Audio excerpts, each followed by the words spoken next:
welcome everybody, and it is a very great delight to be able to have this event. We've never done anything like this for our Poetry Prize winners before. I'm Serena Trowbridge, for those of you who don't know me. I am Vice President of the Pre-Raphaelite Society, and I'm very, very excited to have been able to be the judge of the Pre-Raphaelite Society Poetry Prize for a very long time. And this is in fact the 10th year of Pre-Raphaelite poetry, and which is a really lovely thing to be able to celebrate that with this event, and to be able to see so many of you, because of course we don't normally get to do that. I just want to make a couple of housekeeping points. One is that we are recording this event, and consequently, if you do not wish to be seen on screen at all at any point, then you might want to turn your camera off. And I have, and the other thing is that I have muted you all. And so perhaps our speakers can just unmute themselves when it comes to their turn. And at the end, obviously, you're welcome to, if we have some discussion and so on, then you're welcome to turn your mics back on and join in. So I briefly wanted to say something about the Pre-Raphaelite Society. So we have held this poetry competition for 10 years now, as I say, and our first ever winner of the poetry prize was Sarah Doyle, who is now our poet in residence, and who has done some amazing work for us over the years, and you'll be hearing some of her poetry shortly. The Society exists to promote knowledge and understanding and appreciation of the Pre-Raphaelite Brotherhood. We have a series of lectures, one a month, which we are now doing online, and you can find out more about that. And I'll put up contact details for the Pre-Raphaelite Society and also for all our poets this evening as my final slide tonight. If anybody wants to find out more. We also have a publication, the Review of the Pre-Raphaelite Society, which is an excellent journal, which comes out 3 times a year. And this year's first issue, which should be out late March, early April, will of course contain all the poems that you will be hearing read this evening by our prize winners. And I should say that if you are interested in the Pre-Raphaelite Society, membership starts from £16 a year, and you can find out more on our website. What I also wanted to say, which I hope will be a nice surprise for our prize winners, because they don't know this yet, is that we will offer a year's free membership to everybody who is one of our prize winners. I hope that you will enjoy that, and that you will enjoy being able to see a bit more of the work that we do with the Pre-Raphaelite Society. So, as I say, it's been 10 years of Pre-Raphaelite poetry, and I think it's really wonderful to be able to have a poetry prize, because while people of course associate Pre-Raphaelitism primarily with the visual and with their painting, for the Pre-Raphaelite Brotherhood, they were sister arts. Poetry and painting went hand in hand.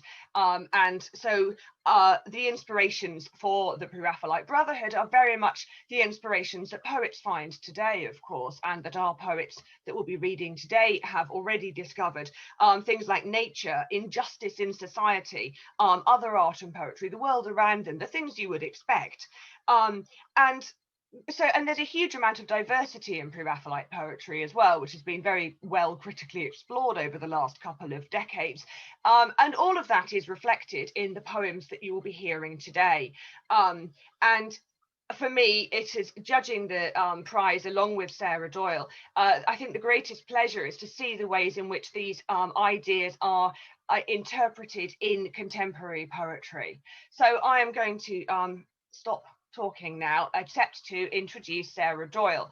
So Sarah, as I've said, will be known to many of you as the Pre-Raphaelite Society's poet in residence.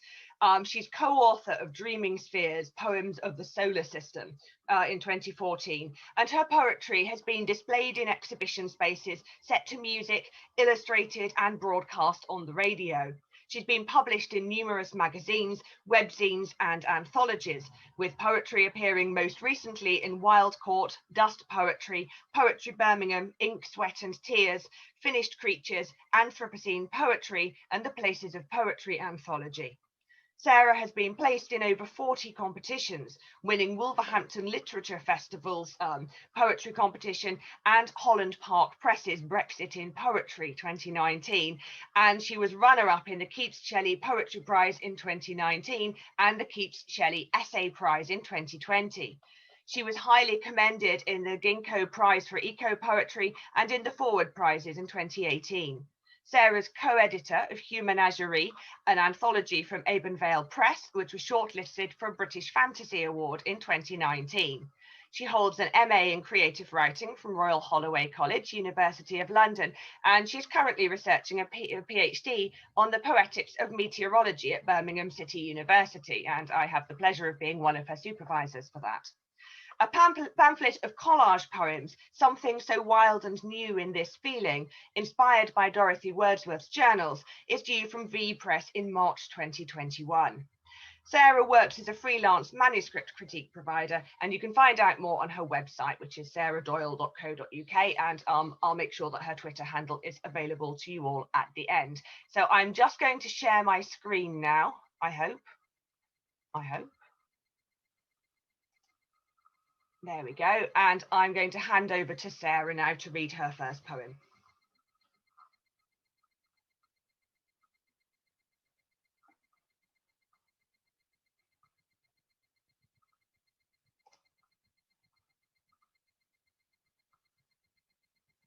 If Sarah can unmute.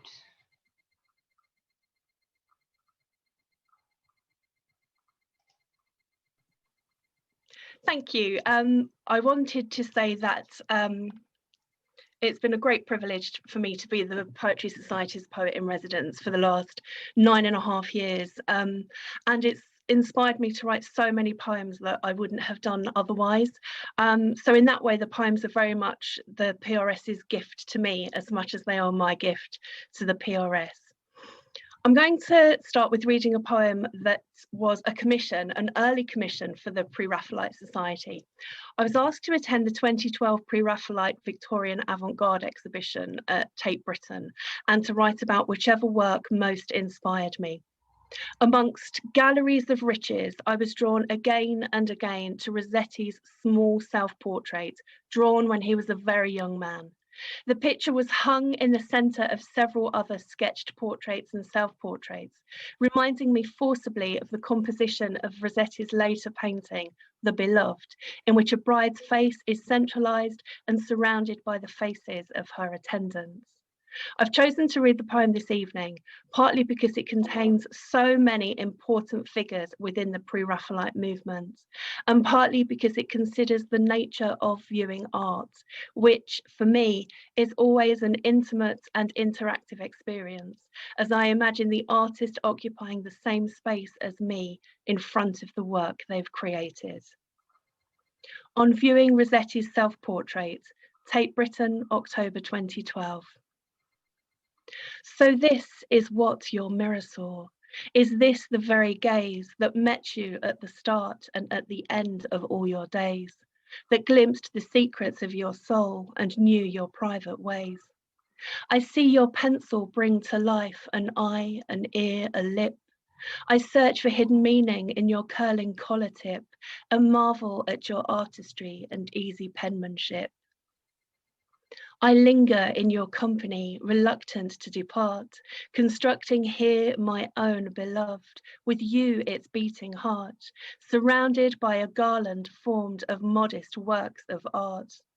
Amidst the faces of your friends, encircled by your peers, a gathering that sweeps away the intervening years and sees you as the germ that sparked those avant-garde ideas. A guardian in miniature, above you like a crown, is placed your small portrayal of the cultured Maddox Brown, while Stevens lends his critic's voice to broaden your renown. Here's Holman Hunt, here's Millais, each has sketched the other's face. Familiar and intimate, their lines attempt to trace beneath the skin to probe beyond the surface carapace. Now Walner, Munro, Solomon all add their own repute to grace this wall, a brotherhood, each one to contribute towards your branch of artistry, which bears such gilded fruits. A fragile figure by your side in scant suggested chair, Elizabeth, translucent, plats a strand of graphite hair, a study in simplicity with features barely there. And here's your old friend Morris, who expounded beauty's law. A poet and an artisan, no man loved woman more than Morris loved his precious Jane, your sometime paramour. Christina shares your company, depicted by John Brett. She bids us to remember her when she is gone, and yet, if it should purge the pain of grief, permits us to forget. Astride your shoulder, William, a brother's written page immortalized your noble goals to paint a golden age.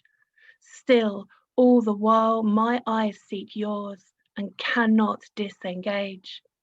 Imagining your fingertips, I stand and picture how they glided once across this leaf, caressing hair and brow. Your eyes hold mine as if no time has passed from then to now. I yearn to press my outstretched hand against your parchment skin, to feel the fading contours of your nose, your cheeks and chin, to unlock your expression and to know what lies within. But a sudden interruption as a cough destroys the mood. I'm jostled and the spell dissolves. New visitors intrude to break the bond between us both, the viewer and the viewed. Thank you very much, Sarah. That is wonderful and a lovely way to start us off with so many of the Pre-Raphaelites involved there. So I am very, very happy now to be able to introduce the first of our prize-winning poets tonight, and that is Elora Sutton, for her poem which received the Vice President's commendation, The Eve of Saint Agnes. Now, Elora is 24. She's a poet and MA student from Hampshire.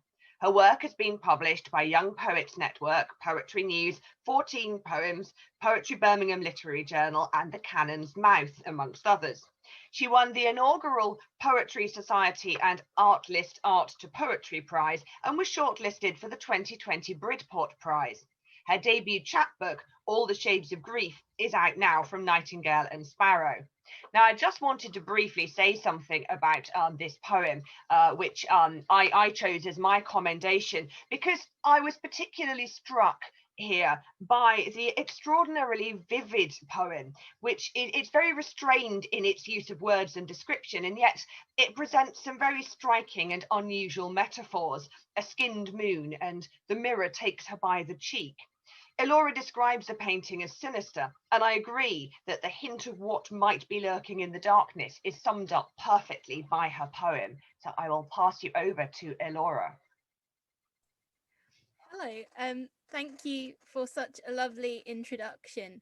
So The Eve of Saint Agnes is an ekphrastic poem after the watercolour of the same name by John Everett Millais, which I first saw at the National Portrait Gallery's fabulous Pre-Raphaelite Sisters exhibition.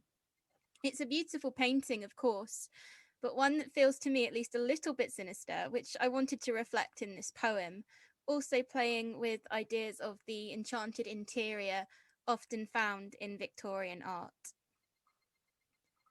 The Eve of Saint Agnes, after John Everett Millais. The red door is shut. She stands in a pool of herself, a skinned moon. The bed gnashes its rotted teeth. Perfume, portcullis, silver bell. The mirror takes her by the cheek. What will it be? Husband, Bloody Mary, vampire hell witch? The light tells us there is a window. Thank you.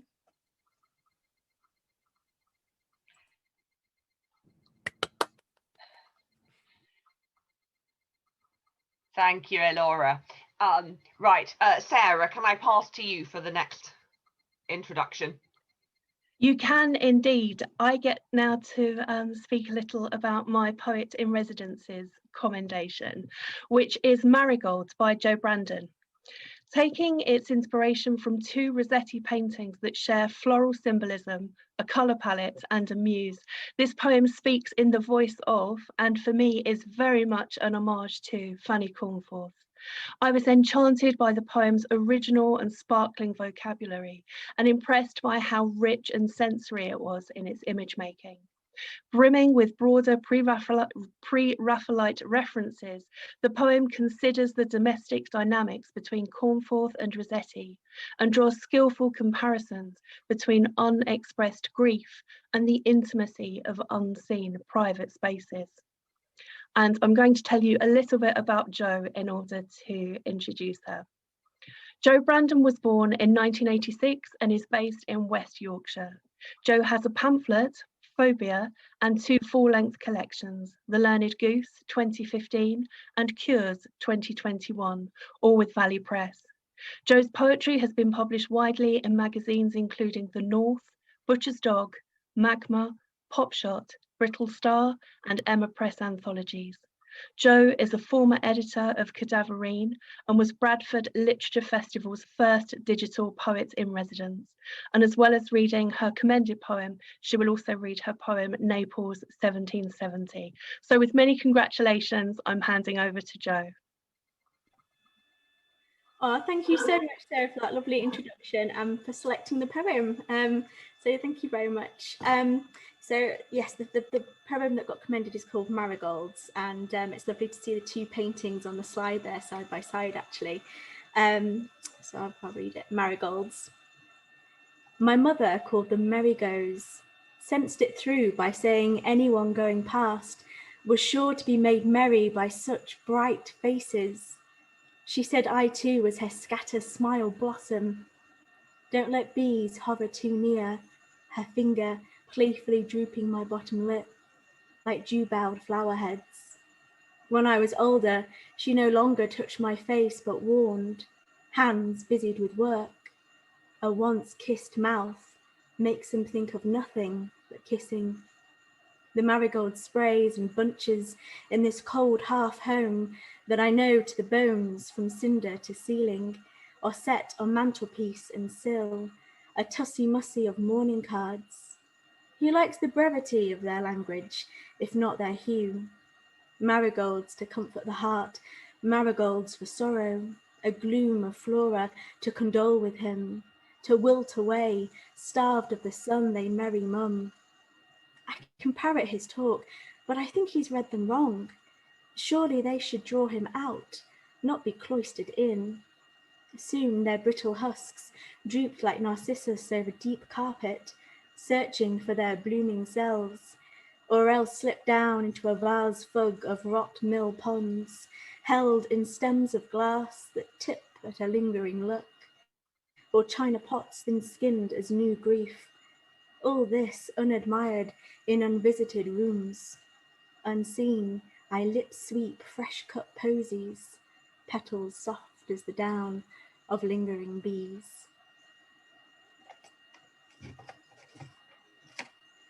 And this next one is also inspired by a painting, but it's a painting by David Allen, and it was of Sir William and the First Lady Hamilton. And the only thing you sort of really need to know about this poem is that Sir William Hamilton was very interested in studying volcanoes, and this is called Naples 1770. I composed tunes crafted light as smoke, tapering off to dramatic crescendos, fast notes whipping fingers key to key as if they are hot, fingers and the keys. Unsteady spinet legs quiver, delicacy creaks. He raises a brow, eyes flickering aside, outside, where she remains coyly quiescent. I have played the same games, eruptions followed by quiet, thick days, hissing rock and poison, as if I could race a raised hand. She has already promised fertility. My husband waits with half the city, half desiring fire and brimstone, half familiar with Midas, the dog with 2 bones. Evenings spent straight-backed over ivory, he over books, sketches, cramped hands. See him set off in the mornings while she rests across from my window. Perspective altered day to day, as if we are sinking. Low mists, metal studs of his shoes scuffing against grit and terror. Comes back reddened, reading notes, outlining measurements, cross-sections, science of dissecting things too big to unfold. Asks me to play a tune tonight. Heavy steps across the room are a rumble, anticipating fire, compacting ready raked ash. Thank you.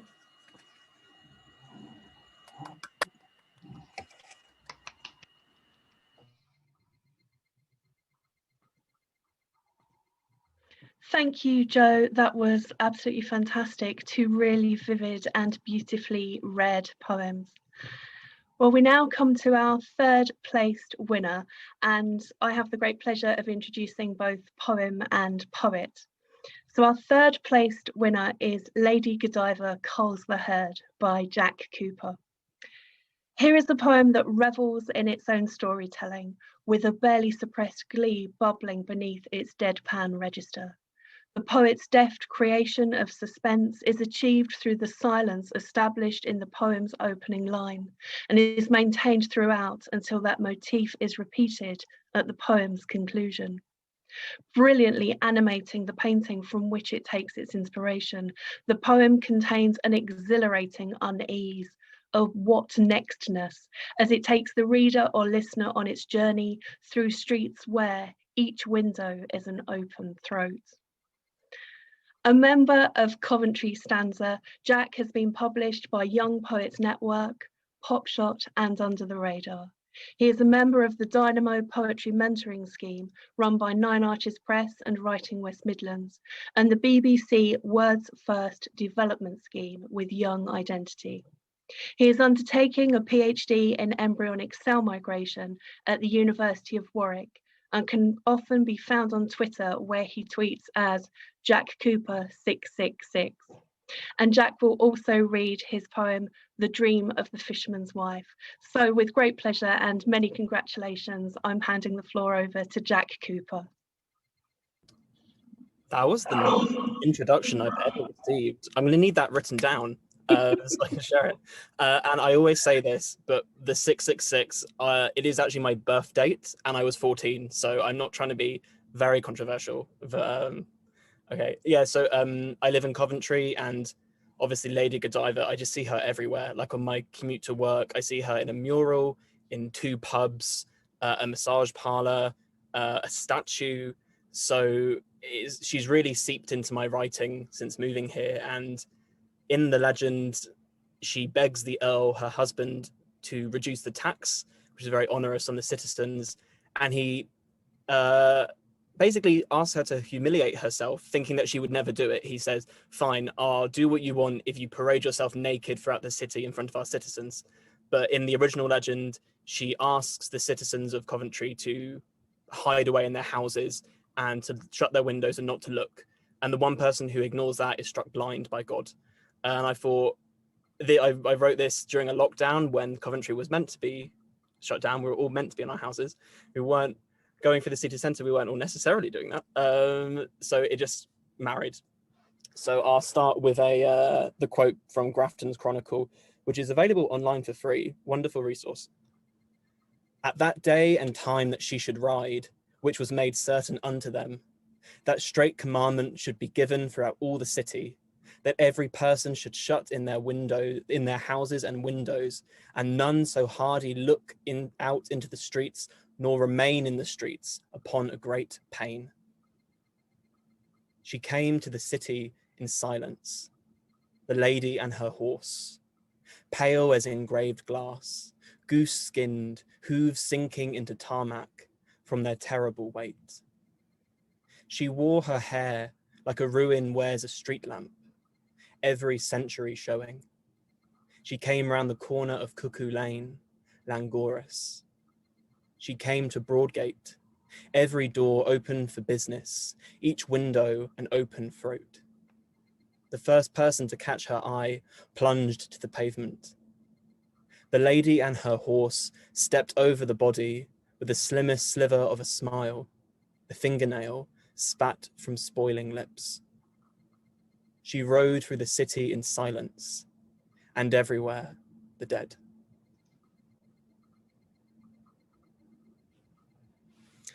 Thank you, everyone. So this next painting, so for the sake of children in the audience, we've censored a bit of it, so it's X-rated, but if you want to see the full version, just Google it. I first saw this painting in one of the London museums in like year 12, and I've just been obsessed with it. You can see the calligraphy in the background of the painting. It's telling this really strange and rich myth surrounding a diver who stole pearls from the palace of the sea emperor, I think, and she's pursued by 2 octopuses with some erotic consequences. So this is my interpretation. I dived down like a hook, and you, monster, immense lotus, were caught. You have no voice, but what can I call skin that changes color with calculation or whim, if not an organ of language? What do you understand in the skin before you? Trace the silver of my stretch marks with your cinnabraze. You say so much in silence. You abandon your children. Is it because they are the closest thing to yourself? When I kept my son, I left myself. I leave myself each night when the fisherman comes home to salt his sheets. I left my clothes on the linoleum and climbed the ladder of your tank. How does it feel to have a body that is only yours? How does it feel to have a body that comes to yours so willingly, asking to be the something soft between your beak? How does it feel, my body? You taper to the finest points, gentle as an ink brush. I have forgotten how to be held like this, as if I were a treasure, as if a pearl were buried in my breast. Thank you very much, Jack. That was fantastic. So next we have Andrea Small, whose poem Effie was placed second. And I should perhaps say, if I haven't already emphasized this, that it was incredibly difficult this year. There were so many excellent poems that to choose just 5 and to then put those 5 into order was very hard work indeed, although a pleasure to be able to do nonetheless. So let me introduce Andrea. So Andrea lives in Sheffield. She's a member of Healy Women Writers, and she has an MA in creative writing poetry from Manchester Metropolitan University. Pre-pandemic, she ran singing groups for all sorts of people, believing that we all can and should sing. I like that. Her poetry has been published in Dreamcatcher, Strix, and Ink, Sweat and Tears. Now, this poem that she will read, Effie, struck me immediately with a quiet intensity of emotion. It's an intensity which in many ways comes from boredom and from frustration and annoyance. And Andrea offers us a different side to Ruskin here, that of the wife who knows that she will always come second to art. It's a really interesting concept for a poem, I think, and with a devastating last line, which is filled with a dignified pathos. So I will hand you over to Andrea now. Thank you very much. Have I unmuted? Yes. I have, yes, good, hurrah. Good evening, everybody. I fell in love with the paintings of the Pre-Raphaelite Brotherhood many, many years ago. And it really was a falling in love. It was a visceral sensation to stand in front of these huge paintings. I felt like it was a tsunami of sensation. And after a while, I began to look at the women more closely. And my life went on from there. So a few years ago, there was an exhibition in Sheffield at the Millennium Gallery about John Ruskin. It was a fantastic exhibition. It was called John Ruskin, Art and Wonder. And in my memory, this quotation from Effie, from Mrs. John Ruskin, was just inside the front door. I'm not sure whether I've remembered that properly.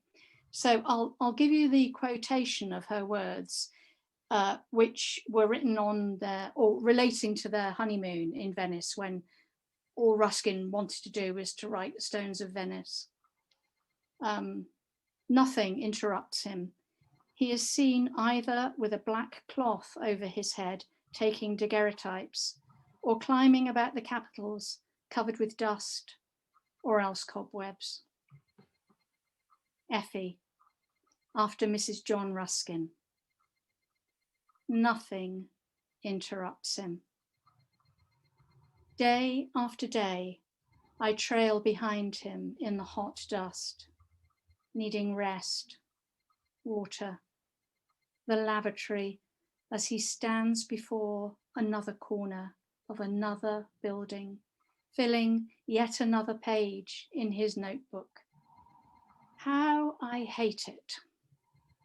That book never leaving his hand, save when he needs his camera. Then he places the wretched thing in his coat pocket as though he were laying a newborn in her cradle. His pens, his ink, he stows with equal care, checking they are dry and not about to leak. I swear I should not be surprised if he sang them a lullaby. And all the time, the looking, and none of it at me. Thank you. So I'm also going to read Elaine Changes a Pattern. And I see Serena's placed the William Holman Hunt, magnificent Lady of Shalott there. I actually wrote this in conversation with the Tennyson poem, which of course the Pre-Raphaelites painted in conversation with. But my Elaine is a little different from Tennyson's. So she hasn't got a loom, but she does knit. Elaine Changes a Pattern. He's broad across the beam. It's all that time upon a horse. But underneath his armour, his chest is not at all what you'd expect. I'll have to lose a good few inches there. You think I don't look out? Give me a break. The mere's right there, and that is where he bathes, quite often. Sometimes the mirror's not enough. I'll weave the fastenings from my hair. God knows I've lots. I'll green the wool with moss and lichen scraped from my damp walls, with crimson coloured from the many months I've bled inside this tower.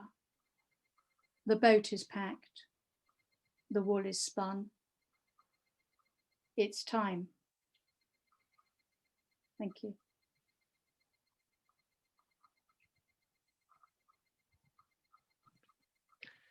Thank you so much for two fabulous readings, Andrea. I think you've really dignified Effie with that poem, so thank you so much for sending it to us. Well, now I have the great pleasure of introducing our first place winner, and that is And Mary Went with Haste to Elizabeth by Elora Sutton. This is a poem that manages to convey tension and tenderness in a robust yet sensitive examination of both painting and subject matter. The poet uses colours, white, plum, blue, gold, purple, to great effect, drawing out painterly symbolism and evoking a vivid and tumbling series of images. Although the narrative voice is entirely convincing, there is a subtle surrealism created by the poem's language and form, an oscillation between dream and the dreamlike, whilst the interjection of body parts contributes to a thrillingly unnerving poemscape. And Elora will also read her poem, The Angel Gabriel Visits Mary in Bedlam. So with great pleasure and enormous congratulations, I'm going to hand over to Elora. Thank you so much. This is an ekphrastic poem after the salutation, which you can see on your screen there, by my all-time favourite artist, Evelyn de Morgan. I'm fortunate enough to live near the Watts Gallery in Guildford, or near Guildford, and it has a section dedicated to the de Morgans, and that's where I sort of really met and fell in love with Evelyn de Morgan. And the final two lines of this poem refer to the arm of Elizabeth, which you can sort of see there.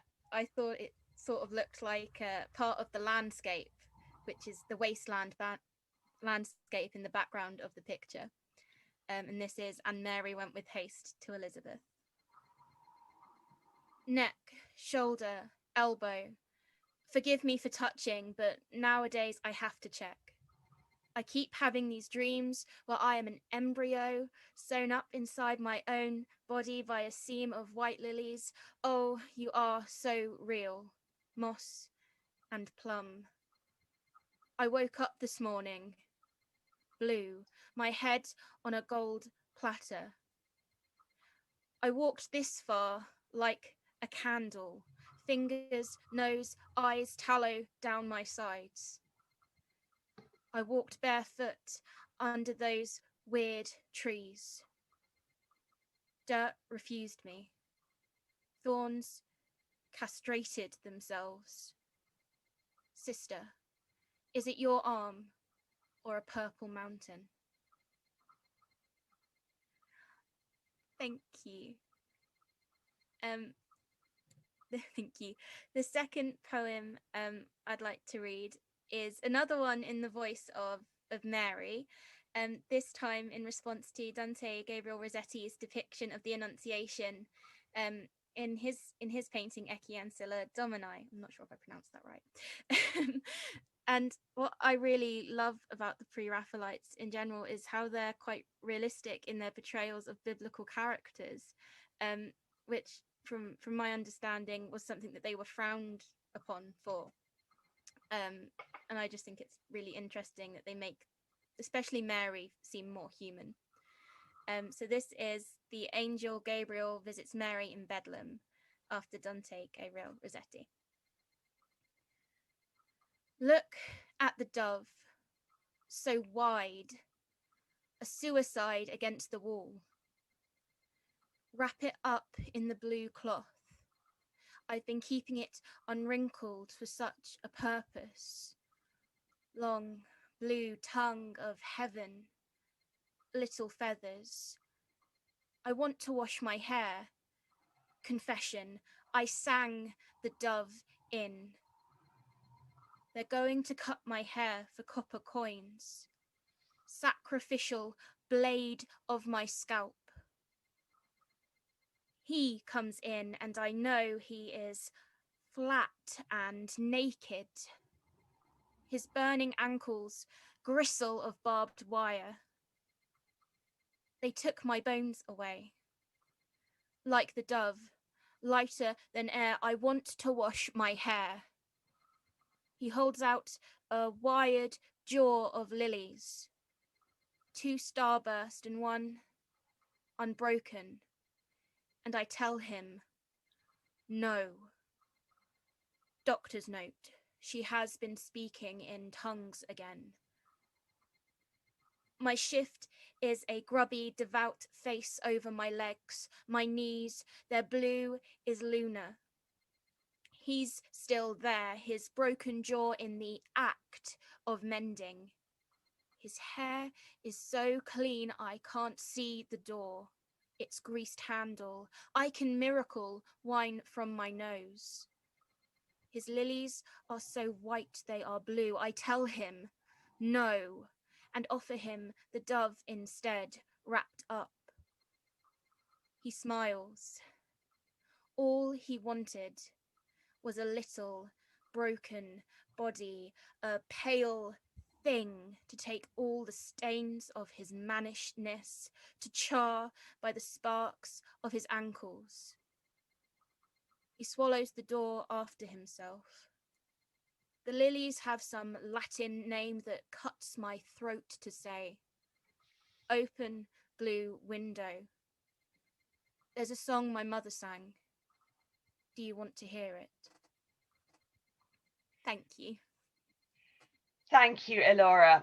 I have to say thank you so much to all of our poets, both for entering the competition and for their contributions this evening. There is, having read and read and read your poems, there is still no substitute for hearing you read them. And it has been a great pleasure to hear all of you. So in closing, I'm going to hand back to Sarah, who is going to read On the Thames That Is the Thames and Threads.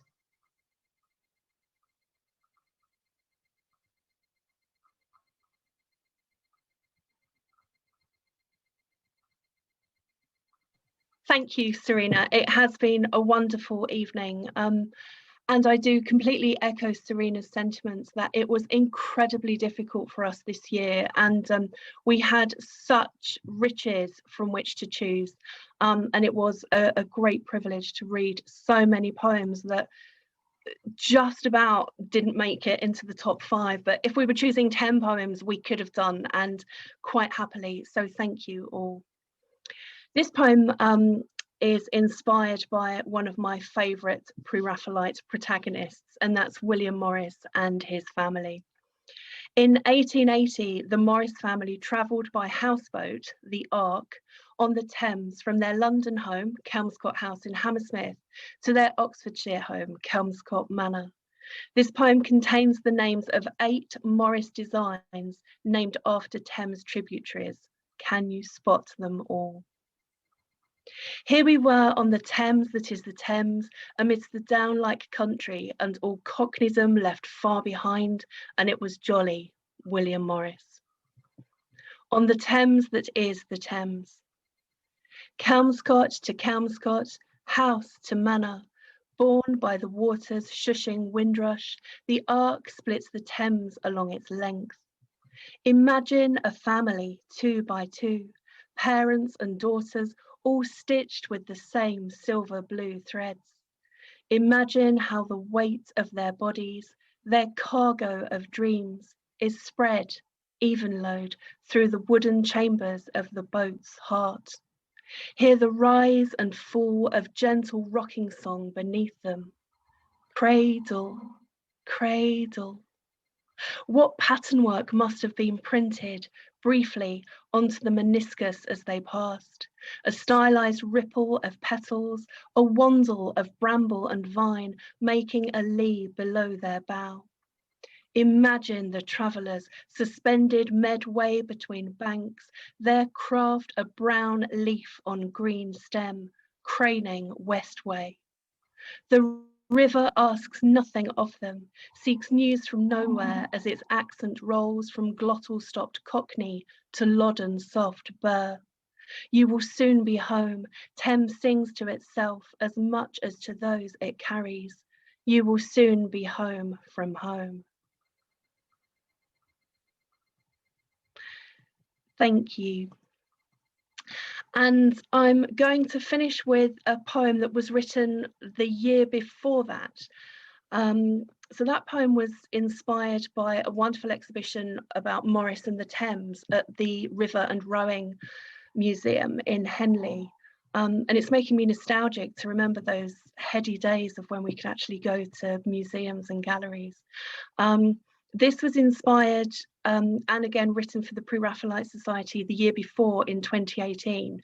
The William Morris Gallery in Walthamstow in East London held a wonderful exhibition of May Morris's artifacts and beautiful tapestries. She was an extraordinary embroiderer and very much inherited both of her parents' artistry. And I was struck by a couple of quotations that were stenciled onto the wall, one of which forms an epigraph for the poem, and another of which I have buried in the poem itself. So if you read the first line of each, sorry, the first word of each line going downwards, you'll see another quote from May, which is, "I'm a remarkable woman, always was, though none of you seem to think so." Embroidery is the first thing I learned. I sat beside my mother at her embroidery frame and watched the needle come down and begged to be allowed to fasten the thread. May Morris. Threads. I'm the life picked out in needlework, embroidered, a chain stitch away from parents whose artistry was remarkable. I am the satin stitch of dusky grapes, a woman with fingers that spun silvery vines, wrought always in a green that winter cannot wither. This I was and am and more. I am a tangle of strawberries, though this seed did not fall far from its trees. I am none and all of these. I am fastened, coiled in skeins of inheritance, soft as heather, the trellis of violets you could almost smell. I am speckling feathers that seemed to take flight, birds fledged of frame, calling to my herringbone soul a fly-stitch song. I am all that I think and so, all that I made and did not make. And so the silk is cut, and I am where the threads break. Thank you. Thank you, Sarah. That seems a really lovely conclusion to the evening. As you can see, I've just put everybody's Twitter handles, because that seemed the easiest thing to do, on here. And I will in a moment stop sharing my screen so we can all see each other properly, and if people would like to stay around and ask questions, have discussions, chat, then you are very, very welcome to do so. But first of all, we can try perhaps turning our mics on and giving a round of applause to all of our wonderful poets.